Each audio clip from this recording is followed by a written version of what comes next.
District in session court Islamabad ने बानी PTI Sheikh Rashid, Faisal Javed को लॉन्ग मार्च तोड़फोड़ केस में बरी कर दिया है। अली नवाज अवान, शाह महमूद कुरैशी, कासिम सूरी, राजा खुरम नवाज को भी अदालत ने बरी कर दिया है।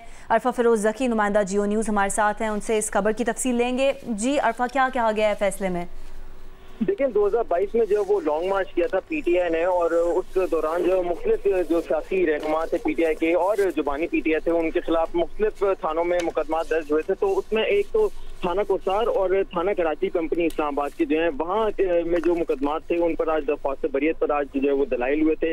और बानी पीटीआई और जो दीगर क़यादत है जिसमें शेख रशीद, फैसल जावेद, अली नवाज अवान, शाह महमूद कुरैशी, कासिम सूरी, राजा खुरम नवाज, ये वो सियासी रहनुमा है जो थाना कोसार में जिनके खिलाफ मुकदमा दर्ज था। और जो बानी पीटीआई के साथ जरताज गुल, अली नवाज अवान, फैसल जावेद, शाह महमूद कुरैशी, राजा खुरम नवाज, शीरी मजारी, सैफुल्लाह नियाज़ी और असद उमर, इनके खिलाफ जो कराची कंपनी में जो वो मुकदमा दर्ज था, तो इनके पर जो है वो आज दरख्वास्त बरियत पर दलाइल हुए हैं। जुडिशल मजिस्ट्रेट जो शहजाद खान है, उन्होंने थाना कोसार में जो मुकदमा दर्ज था उसमें दरख्वास्त बरियत मंजूर की है, जबकि जो थाना जो कराची कंपनी है उसमें जुडिशल मजिस्ट्रेट मुरीद अब्बास ने जो दरख्वास्त बरियत मंजूर कर लिया। तो जमात में बानी पीटीआई और दीगर जो सियासी रहनुमा थे उनकी दरख्वास्त बरियत मंजूर करके उनको बरी कर दिया मुकदमा से। जी ठीक है, बहुत शुक्रिया आरफा तफसील देने के लिए। और आज की इंतहाई अहम और अफसोसनाक खबर, हेलीकॉप्टर हादसे में ईरान के सदर इब्राहिम रईसी और वज़ीर ख़ारजा अमीर अब्दुल्लाहियान जाम बहक हो गए। ईरानी मीडिया ने तब्रेज़ के करीब पहाड़ी इलाके में हेलीकॉप्टर का मलबा और लाशें मिलने के बाद सदर इब्राहिम रईसी और उनके साथियों के जाम बहक होने की तस्दीक की है। सदर रईसी और हेलीकॉप्टर में सवार दीगर अफराद की तलाश गुज़श्ता शाम से जारी थी। दूर दराज पहाड़ी इलाके और मौसम की खराबी की वजह से सर्च ऑपरेशन में शदीद मुश्किलात पेश आईं। सर्च टीमों ने आज सुबह हेलीकॉप्टर का मलबा ढूंढ निकाला। इमदादी कारकुन हादसे के मकाम पर पहुंचे तो हेलीकॉप्टर को मुकम्मल तबाह पाया। सिर्फ दुम का कुछ हिस्सा बाकी था। हेलीकॉप्टर में सदर रईसी, वजीर खारजा अमीर अब्दुल्लाहियान, आयतुल्लाह खामनाई के नुमाइंदे आयतुल्लाह आल हाशिम, सूबा अज़रबैजान के गवर्नर मालिक रहमती, सदारती मुहाफ़िज़ों के सरबरा मेहदी मूसफ़ी भी मौजूद थे। सदर रईसी अज़रबैजान के सरहदी इलाके में डैम के इफ्तिताह के बाद सुबह मशरक़ी अज़रबैजान के मरकज़ तब्रेज़ वापस आ रहे थे। तब्रेज़ से तकरीबन 100 किलोमीटर पहले शदीद धुंध और ख़राब मौसम में उनका हेलीकॉप्टर क्रैश कर गया। सदर के काफ़िले में 2 दीगर हेलीकॉप्टर भी शामिल थे जो बहिफाजत अपनी मंजिल तब्रेज़ में लैंड कर गए।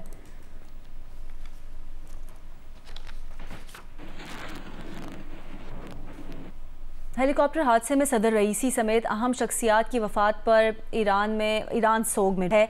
मशहद मुक़द्दस में रोज़ा इमाम रज़ा और कुम में बड़े इज्तिमात में सदर की रहलत का ऐलान किया गया। ज़ायरीन ने गहरे रंज व गम का इजहार किया है। सदर का हेलीकॉप्टर लापता होने पर मजहबी मकामात और तेहरान की सड़कों पर ईरानी सदर की खैरियत और सलामती के लिए दुआएं की जा रही थीं।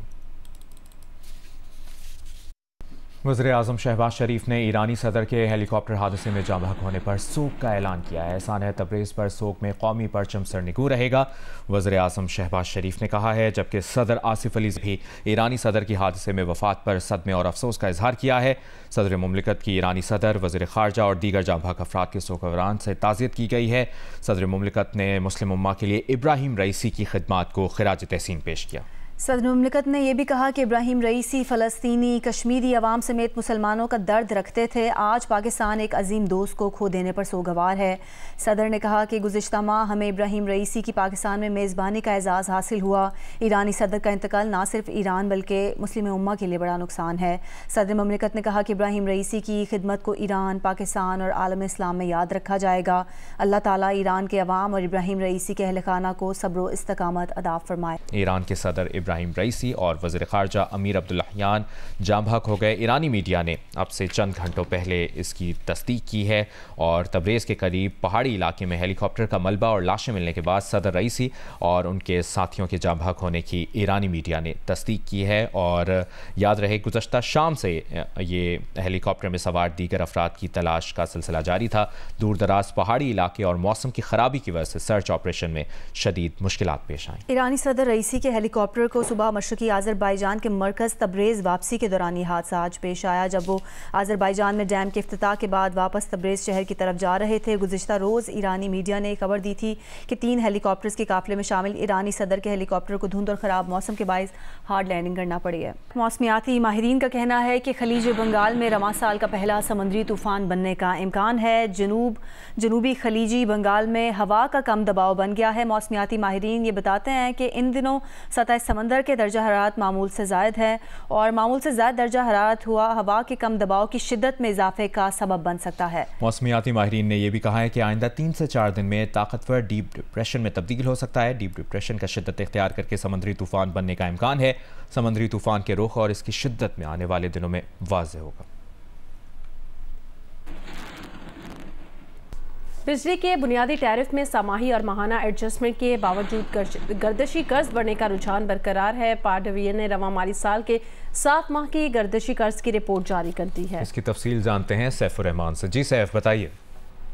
जी बिल्कुल, पावर डिवीजन की तरफ से जो जनवरी 2024 तक की जो मजमूई जो सर्कुलर डेट है उस हवाले से एक रिपोर्ट जारी की गई है। रिपोर्ट के मुताबिक जो मजमूई सर्कुलर डेट है हमारा पावर सेक्टर का वो 2635 अरब रुपए हो चुका है। तो इसमें सिर्फ 7 महीनों में 325 अरब रुपए का इजाफा हुआ है। इसके बावजूद के गवर्नमेंट की तरफ से इस माली साल के दौरान 7.5 रुपए तक जो है वो बुनियादी टैरिफ बढ़ाया गया था और मुतअद्दिद बार जो बिजली का जो मुख्तलिफ जो क्वार्टरली एडजस्टमेंट होती हैं, इसके अलावा माहाना एडजस्टमेंट होती हैं, उस मादे में भी इजाफा हुआ है। इस रिपोर्ट में ये लिखा गया है कि जो हमारी डिस्कोज हैं, पावर बिजली की तकसीमकार जो कंपनियां हैं, उनकी जो कारकर्दगी है वो अच्छी नहीं है। उनके जो लॉसेस हैं वो काफी ज्यादा हैं। सिर्फ उनकी जो लॉसेस हैं 84 अरब रुपए और उनकी जो इनएफिशिएंसीज हैं उस मादे में, इसके अलावा मजमूई तौर पर जो उनकी वसूलियों में भी कमी देखी गई है। इस तरह उनके अपने नुकसान 284 अरब रुपए, इस वजह से गर्दिशी कर्ज बढ़ा है। रिपोर्ट में यह भी बताया गया है कि जो वफाकी हुकूमत के इलेक्ट्रिक की तरफ भी काफी ज्यादा बकाया जात हैं, उनकी भी अभी तक वसूली नहीं हुई। जी शुक्रिया सैफुर रहमान अपडेट करने के लिए।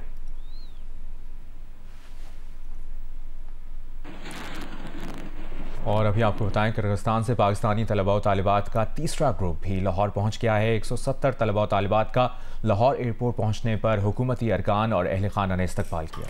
बाज़ तलबा ने हुकूमती इंतजामात पर तनकीद करते हुए बताया कि वो अपने खर्चे पर वतन वापस आए हैं।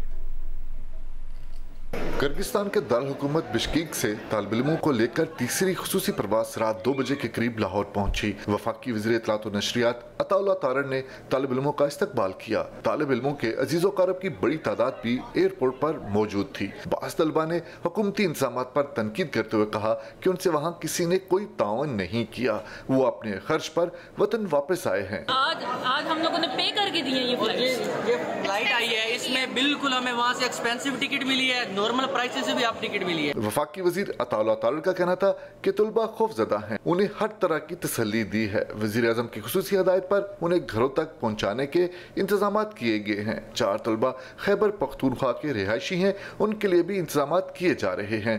किर्गिस्तान की हुकूमत से राब्ते में है, उनसे बात करेंगे कि वो बच्चों की सिक्योरिटी को बेहतर करें ताकि वो अपनी तालीम मुकम्मल कर सकें।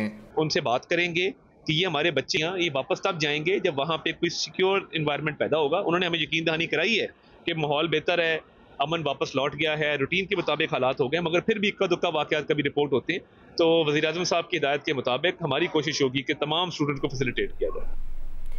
इंसदाद दहशतगर्दी 1 रावलपिंडी के केसेस दूसरी अदालत मुंतकिल करने की दरख्वास्त पर लाहौर हाई कोर्ट में समाअत हुई है। अदालत ने पंजाब हुकूमत को जजेस तैनाती के लिए आखिरी मौका दिया है। इसकी तफसील जानते हैं नुमाइंदा जियो न्यूज़ नवीन अली ने हमें ज्वाइन किया। नवीन, समाअत का अहवाल बताइए। जी बिल्कुल, chief justice Lahore high court Malik Shahzad Ahmed Khan ने केस में समाअत की है और दौरान समाअत एडवोकेट जनरल पंजाब और रजिस्ट्रार लाहौर हाई कोर्ट जो थे वो समाअत में मौजूद थे। इस दौरान एडवोकेट जनरल पंजाब खालिद इसहाक ने मौक़िफ़ अपनाया है कि सीएम काबीना के आइंदा इजलास में जजेस तैनाती के मामले को एजेंडा नंबर 1 में रखने का कहा है और इसको प्रायोरिटी पर जो है इसके ऊपर अमल दरामद पर जो है जल्दी से जल्दी काम होगा, जिस पर चीफ जस्टिस ने इस्तफसार किया कि आपको कबीना की जो स्पेशल मीटिंग थी वो फौरन ही बुला लेनी चाहिए थी और ये आपको काम करके जो है इस समाअत में आना चाहिए था, जिस पर एडवोकेट जनरल पंजाब ने मौका इख्तियार किया कि जुम्मे के रोज कबीना का इजलास बुलाकर इस मामले को हल कर लेते हैं। ताहम तमाम तर दलाइल के बाद जो है chief justice Lahore high court ने हुकूमत पंजाब को जजेस तैनाती का आखिरी मौका दे दिया है और ये कहा है कि अगर आइना समाअत के ऊपर जजेस तैनात ना किए गए तो अगली पेशी पर जो है सीएम पंजाब को जो है वो अदालत के रूबरू बुलाएंगे। ताहम अदालत की जो है कार्रवाई 24 जून तक जो है वो मुलतवी करती है। जी बहुत शुक्रिया आपका नवीन अली।